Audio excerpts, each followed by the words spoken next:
Kaya niya ako panoorin kung ano nangyari sa kanila. So, nalock daw sila habang sila ay naglabing-labing. At then, yung lalaki na naka-stripe black is yan ang tunay na asawa.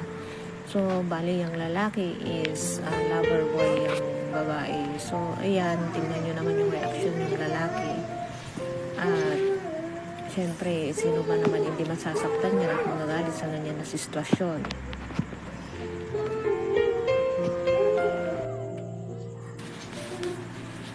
Ayan guys, so makita nyo na yung reaction niya, yung tunay na asawa niya. At tingnan mo, kahit magmakaawat pa yung babae, ayaw na siyang pansinin at nagagalit na rin siya.